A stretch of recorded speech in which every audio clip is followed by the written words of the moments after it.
Maurice Kamto est dans le viseur de Paula Tangandi. Face à la presse, le ministre de l'administration territoriale fait constater d'emblée, dit-il, quelques frasques antérieures du président du MRC.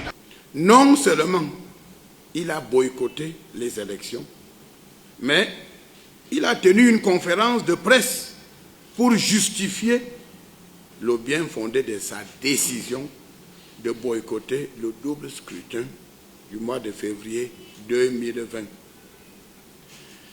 Il avait lui-même déclaré qu'il ne pourra pas participer à l'élection présidentielle de 2025 et que ses partisans ne pourront pas siéger au Sénat.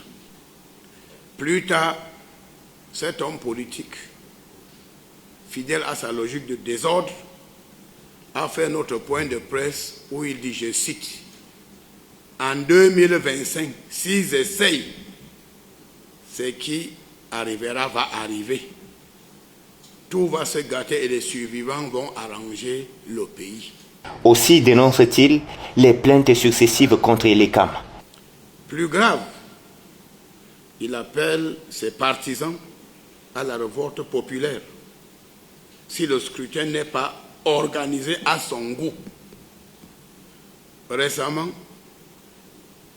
il a même indexé les services de sécurité et Elekam, insinuant une intention d'enrôler des étrangers dans le fichier électoral national. Il faut cesser de faire de l'élection présidentielle de 2025 une question de vie ou de mort. Les hommes politiques véreux doivent laisser Elekam faire son travail. Et donc, il met clairement en garde, dit-il, face à des dérives de trop. Je voudrais dire clairement à ce politicien véreux d'arrêter, car trop, c'est trop. Il sait parfaitement que nul ne peut se prévaloir de sa propre turpitude. Chacun doit désormais avoir l'honnêteté intellectuelle d'assumer ses décisions et ses choix politiques.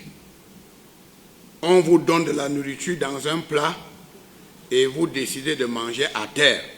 À partir de ce jour, tout désordre, invectif, manipulation, propagation de fausses nouvelles, appel à l'insurrection, messages de haine doivent cesser, car ces forfaits seront désormais traités avec la rigueur de la loi.